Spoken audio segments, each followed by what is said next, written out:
Well, good morning. It is 8 o'clock on November the 1st in the year 2023.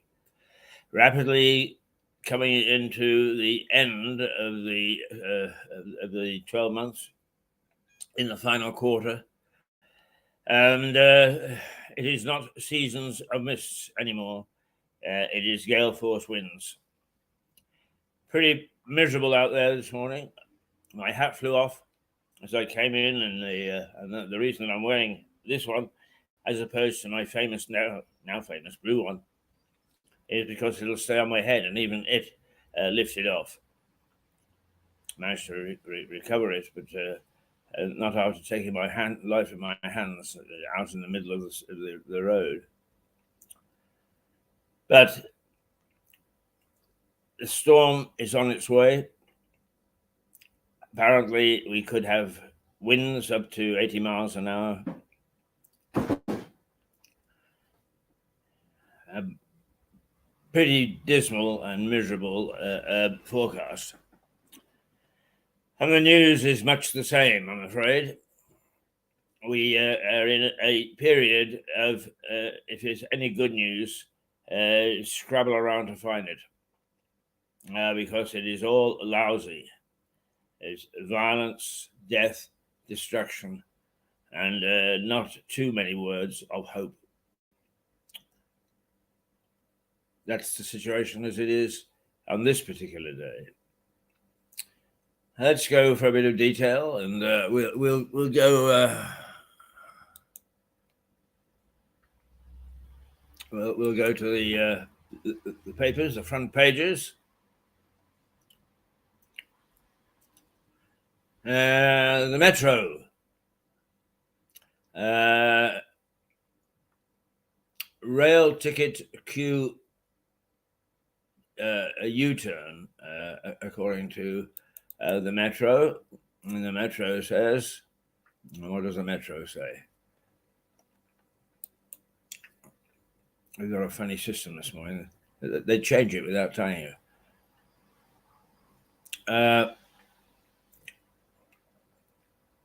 The Metro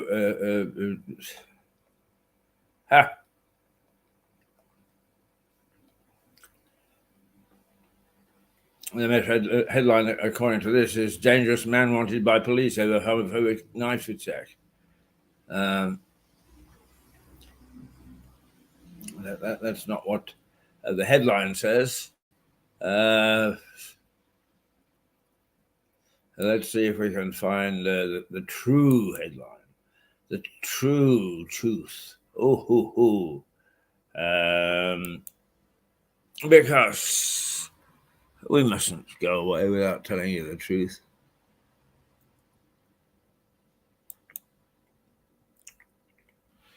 Must we now? No, what a nonsensical thought.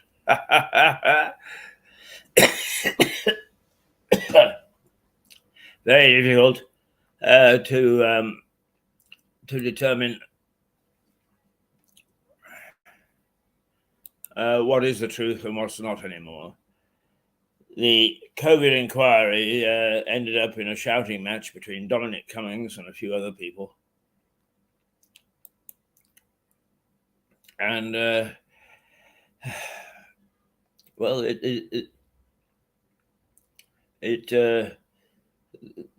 the Metro's front page says rail ticket Q-turn, but doesn't say much about the U-turn itself. Let's see. Wednesday's front pages are dominated by revelations from the COVID inquiry. The newspaper focuses on diary entries for the UK's former chief scientific advisor, Sir Patrick Vallance, in which he wrote that former Prime Minister Boris Johnson allegedly thought that old people should accept their fate. Oh, Boris, don't undermine my faith in you. Oh, dear, oh, dear, oh, dear.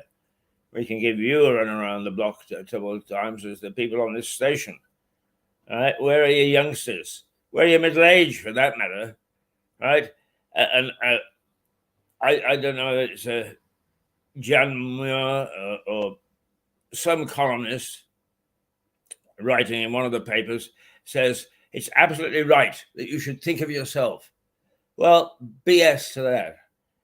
That's the type of thinking that is getting us into trouble. We've got to start to think community. We've got to start to think society. Because otherwise we are going to be in a bigger mess than we are already. The Times. Starmer threatens shadow ministers who call for a Gaza ceasefire. Wow. Now that's a bit of a... The Times focuses on the same line from the COVID inquiry, as well as covering a number of other stories on its front page, including King Charles' visit to Kenya and Labour leader Sir Keir Starmer's threats to his shadow minister to stop calling for a ceasefire in Gaza. Keir Starmer is instead calling for a humanitarian pause in Israel. That's what the paper says. The Daily Express revealed orgy of narcissism at the heart of COVID. Yes, that sounds more like the impression that I'm getting.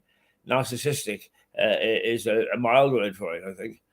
Daily Express also focuses on the COVID inquiry and reports that former Prime Minister Boris Johnson described the chaos at the heart of Downing Street as an orgy of narcissism. Did I say it correctly? I think I did. Narcissism. The Daily Mail. Now Cummings feels the heat, it says. The Daily Mail says that Dominic Cummings was left squirming during Tuesday's COVID inquiry session after his explosive and expletive-riddled messages were read out. Gasps were heard in the room as one message was read aloud in which Mr. Cummings used a vile four-letter word to describe a former cabinet secretary. Whoa. Oh, Dominic. Dear, dear, dear. The Daily Telegraph. Cummings fed toxic misogynist culture in number 10. So what they're saying is Dominic Cummings was a misogynist. He didn't like the ladies. I wonder why. The Daily Telegraph focuses on Dominic Cummings' role at Downing Street during the pandemic and says that his testimony at the COVID inquiry shows he was deeply frustrated by Boris Johnson. Cummings denied ever adding to the toxic atmosphere in government. The paper says he claims for the inquiry. The paper says claims for the inquiry. Its leading lawyer that he was misogynistic. Messages about a senior number 10 official. In response, Mr. Cummings told the inquiry that he was much ruder about men.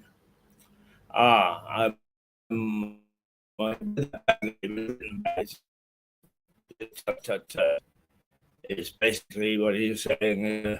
He was accused of being misogynist, and he said, but I did other nasty things as well. The Mirror.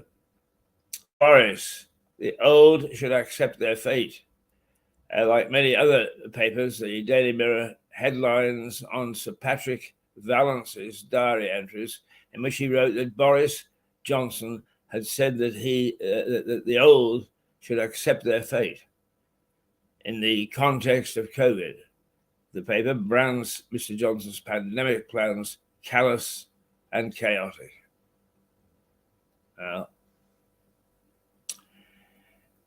The Daily Star never lets us down. Official verdict into government handling of the COVID crisis. Britain, an apology. The Daily Star leads with its own take on the COVID inquiry, which it says has showed that the government in place at the time of the pandemic was useless, moronic, and inept. Ooh. The FT. OD Asset Management to close 5 months after women accused founder. Of course, some of the stories would be way beyond us that appear in the Financial Times, but let's see. It says the FT leads with news that sexual misconduct allegations against a hedge fund financier have led to the closing down of OD Asset Management. The paper also reports that the Euronews inflation rate has fallen to 2.9%, its lowest in 2 years, and down from last month's at 4.3%. All right, Metro. Rail ticket queue U-turn. The Metro hails the government's last-minute decision to scrap plans to close hundreds of rail ticket offices in England. The paper says the U-turn is a victory for campaigners, for the elderly and the disabled. The Guardian. Graveyard for children. Airstrikes kill dozens at Gaza refugee camp. The Guardian devotes its front pages to Israeli strikes, which hit Jabalia in northern Gaza. The paper reports that Israel's military aid said the attack, which killed the dozens of people, was meant to kill a key Hamas commander. The Sun. Cops ripped down posters of Israeli children held hostage by Hamas. How dare you? The Sun reports comments by Tory Vice Chairman Lee Anderson, who criticized police in London and Manchester after footage emerged, allegedly, showing some of them taking some of them taking down posters of Israeli children being held hostage by Hamas. Well, let's see if I'm still here with you. Yes, I am. What's the time now? It's 8:13, and I can see outside that miserable day is not getting any better. People are walking by in their scarves and hoods are blowing in the wind. They are ready to take off, like my hat did this morning. So it's a rotten day out there.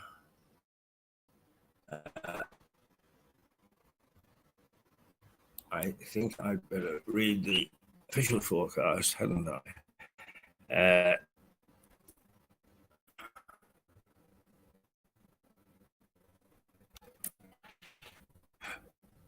Let's see.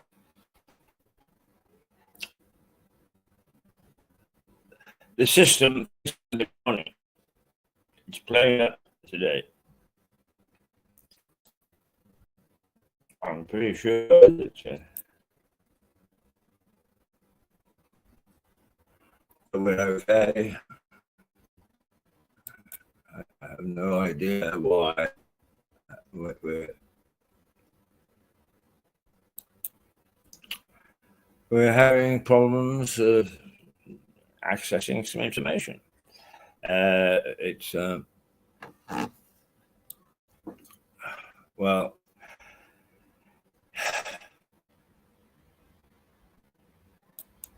forgive me if we now sort of change the course of the show, and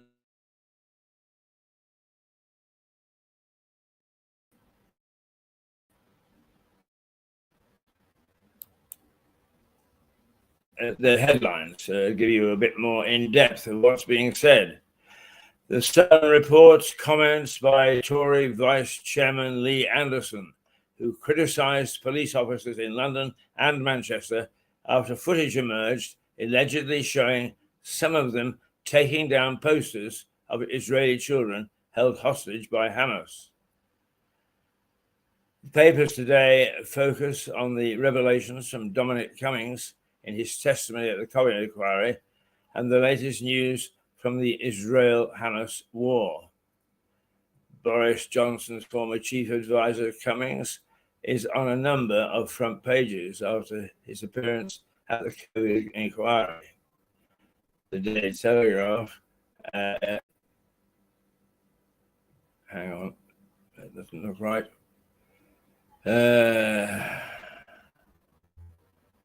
Daily Mirror. Yeah, I thought so. I would take the same point of view. The Daily Mirror and the Eye highlight a diary entry by the then chief scientific advisor, Sir Patrick Vallance, who complained that Mr. Johnson was obsessed with older people accepting their fate and letting the young get their own and with their own lives. That's all very well. It is all very well. But I like to think that I'm making a contribution, and in some ways making a better contribution than some of the younger people. So why Boris would take that view, I don't know. It's a very archaic view. It's a view that was held in ancient societies. The old go to Valhalla, so let them die. Not at all a happy situation. The Daily Express described Mr. Cummings as Boris's foul-mouthed and disloyal top advisor, who should have never been welcomed into Downing Street. The editorial calls him a privileged egotist who demonstrates the people he should have done everything to support. Well, better late than never, Boris, I suppose, but there you are. It's sort of nonsense that we got. An article in the Financial Times says that as the Israeli Defense Forces goes into Gaza, Hamas has the home advantage. Israel estimates that Hamas has about 40,000 elite fighters, an arsenal of drones,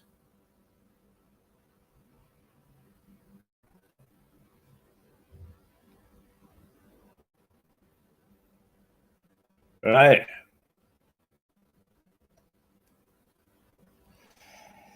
Hi. The Daily Telegraph highlights a warning from the directors of the FBI that Hamas poses the greatest terror threat since the defeat of the Islamic State group in Iraq and Syria. Christopher Wray says the war between Israel and Hamas could serve as inspirational to jihadists operating in the US and across the Western world. How dare you, the Sun's frontline headline is, after videos emerged online saying police officers in London and Manchester resolving posters of Israeli children held by Hamas. The paper says Greater Manchester Police have made what it calls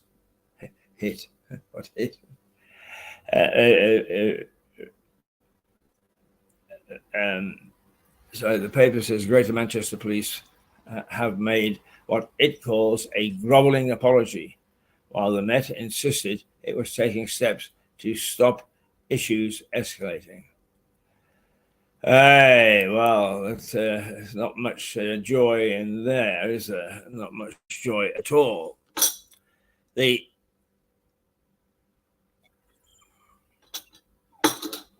To me, the key story of the morning is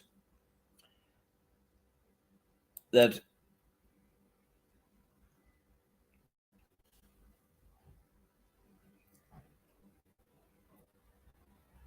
the key story of the morning is that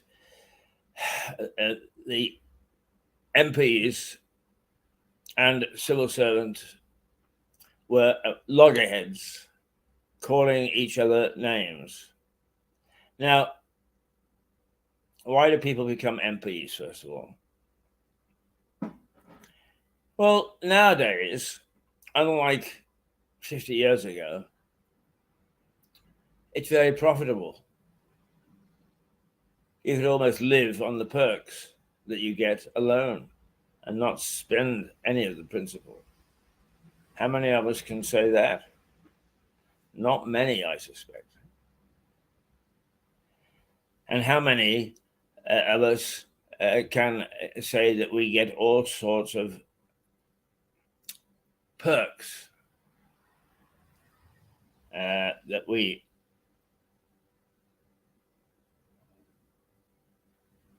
can enjoy, such as subsidized food? How many perks, such as subsidized booze? How many perks, such as subsidized travel? How many perks with able to have all sorts of things like bird baths paid for? And how many of us can get a perk that demonstrates that we are working harder than anybody else? Now, those are MPs, and at least they come to you and I every so often to say, can we carry on, because we're doing a great job, and we can be the arbiter of whether they're doing a great job or not. But there are others, such as those in the Whitehall, who really aren't worth tuppence. And what do they get? An honour. They get to become a sir, or even a lord. They get to wear crosses and medals, which means something, at least did mean something.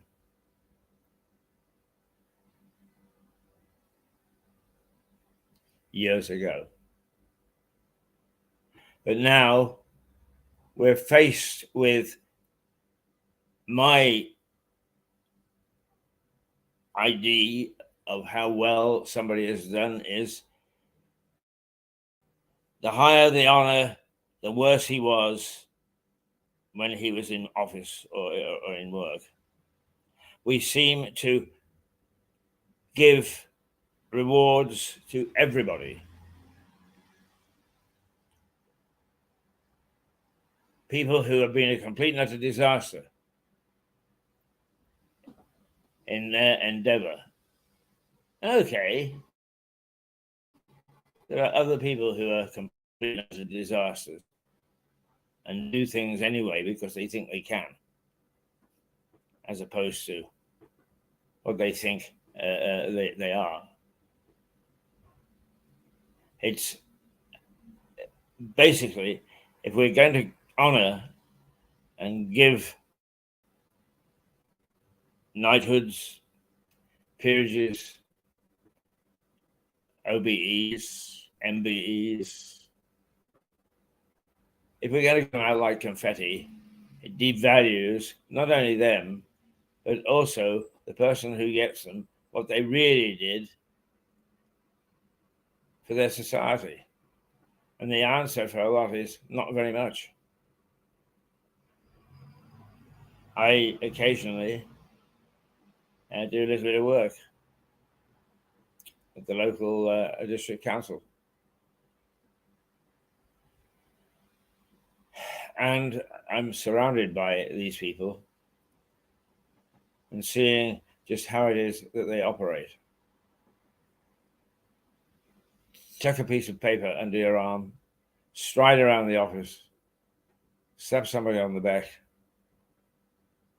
and then when you're ready to have your thoughts and ideals monitored, you can't find a civil servant anywhere. It's just not on. And while I'm not terribly keen on seeing some of the protests that take place right this very minute, I'm afraid that the other people that are now geared or supposedly geared to institute these sort of things. So they do it and we're the arbiter. And it is too frequent that in being the arbiter, nobody bothers to go and say, let us institute reform. They never do. It's very, very sad. I can hear the wind outside. I can hear the wind. It's a rotten, rotten day and getting worse. I'm not sure. Strangely, it's getting terribly cold. It's the same, more or less, the way that we've got the present situation here on this station to recognise worth and to have a go when people get it wrong, even though people would say to you, oh, no, you can't say that. Well, you can and you should. Because unless people at the top start to behave well, the people at the bottom have every right to either ignore them or challenge them or ask that they shouldn't be paid. Ooh. The sort of things that happily are imposed by these people on us and without any great reward for what we do.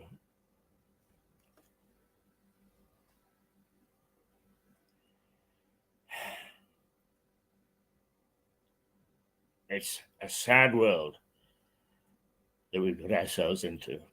Oh, let me just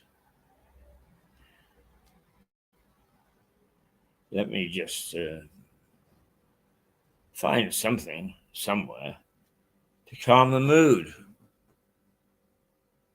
because it's not at all pleasant what we're talking about.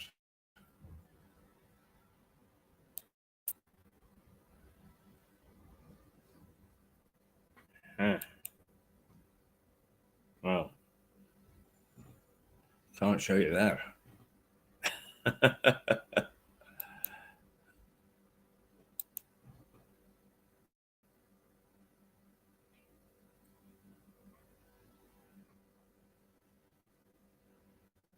Was there anything in the sports section?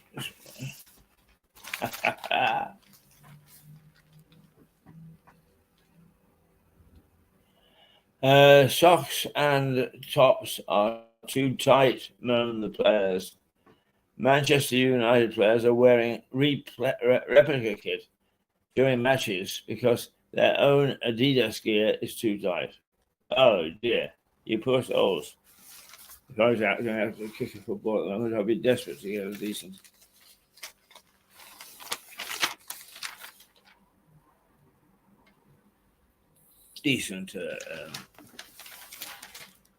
new. Forgive me. I'm just looking at our systems because it's showing there isn't a great deal of power going out. I hope that's not bothering you too much. I know it's like when the picture is bad.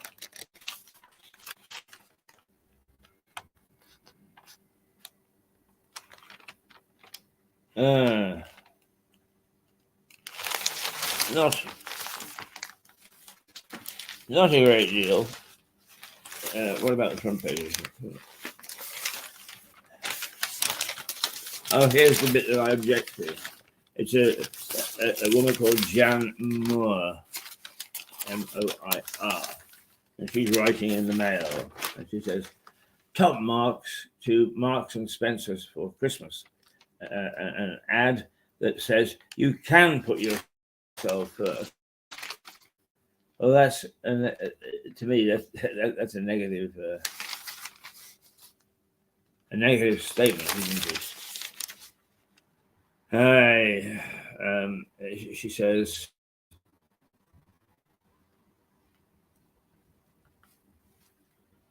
well, she says it's contradictory. I'm not going to read it. The other story is the U-turn in ticket offices. It would appear that the rail companies have given in and have been instructed by the government not to close rail ticket offices, which they were going to. And one commentator says what that means is that we're not going to be subject to just mechanics, just machines operating. The railways would have been, and I understand it a little bit, why the unions are dealing so badly. What do? You get onto a train, automated ticket checker. You go to get a ticket, automated ticket dispenser. When you actually get to see anything, automated platform operators and cameras. It's right. They not slither into everything that we do relying upon machines. I yesterday was instructed by an app that I should get code which I could then fill in on a form on a bank, and the thing online that I was going to buy, which was costing 10pence, would be made available to me. But whenever I tapped the link, it took me somewhere else. And whenever I eventually got to my bank, fill in this code, you fill in the code. It then takes you to something else where you've got a private number. Put a private number. Then you're asked to give your email address. And then another code is sent to the email address.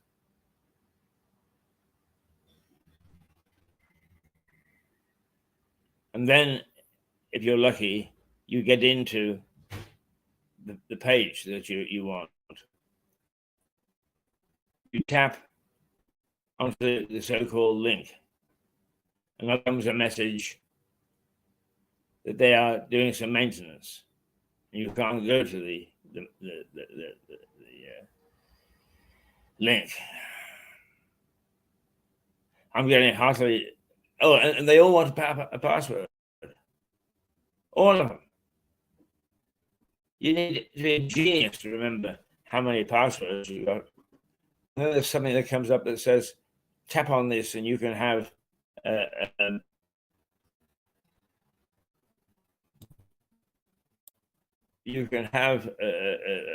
one code word or pass for everything.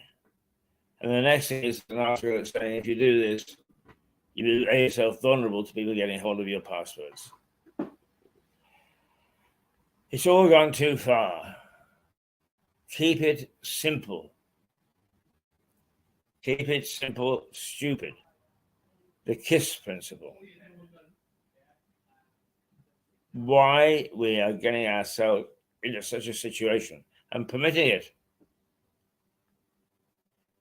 That a click on a button takes you to whatever it is that you want to do, except that you click on the button, and 9 times out of 10, what you do is you get a message saying that you actually screwed up and you can't have the message anymore.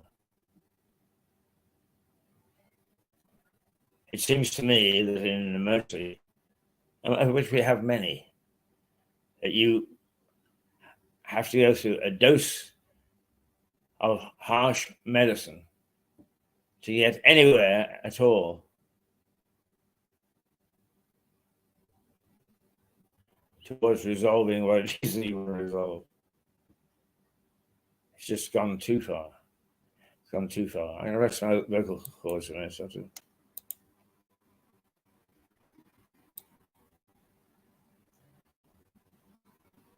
I thought I was.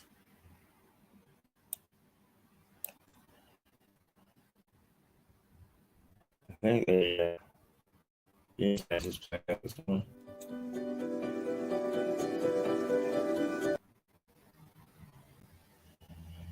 I think it is. Nothing is happening. Well, we'll take a little break and see if we can find out what's going on. That is, if you'll let us take a break. Very complicated. Very complicated indeed. Yes. Well,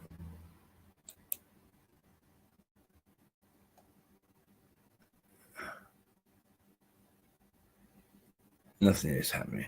Absolutely nothing. Oh, I didn't cut you off. No, I didn't. Never mind. I'm going to find a way out of this.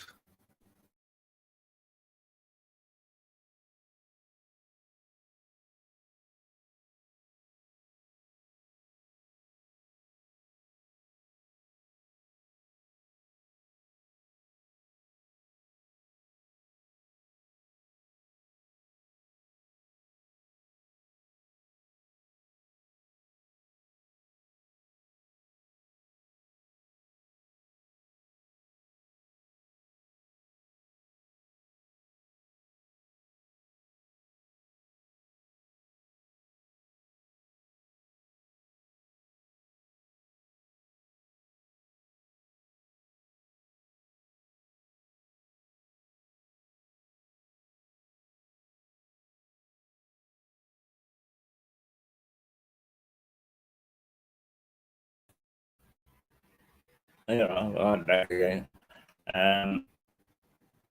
Difficult to say why these things go wrong. So if I was an expert, if I sound it is the weather. It is gloomy out there. It's miserable. I had to wear this hat this morning because the blue one would have blown off. This one actually blew off, and we are in trouble. How strange! How strange it is. Yeah. Let's go to the park.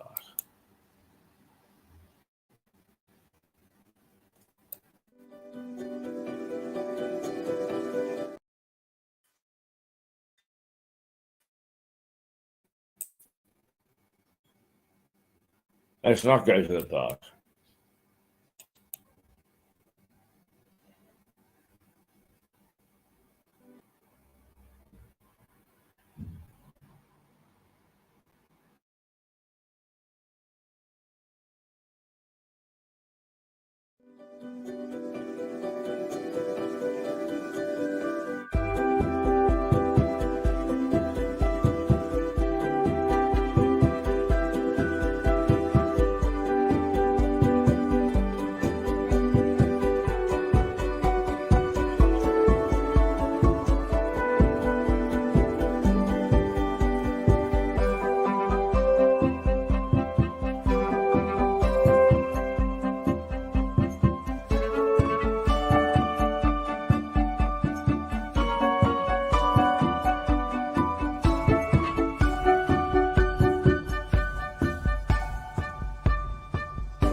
Okay, I think that the discussion is the best out of that. What we'll do is we'll take our break now at 8:41 on the 1st of November 2023. We'll be back at the top of the hour, and later on, you've got the joys of plenty of henty. Boy, John, we need you today. Believe me, we need you. Let's roll a toodle pip, shall we?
Well,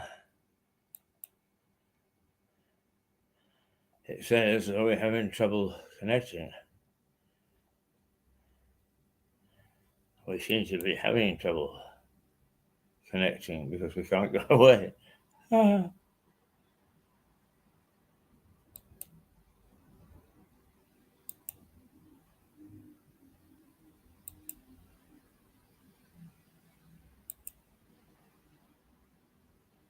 Oh, it's there. It says it's working. Let's try something else, shall we?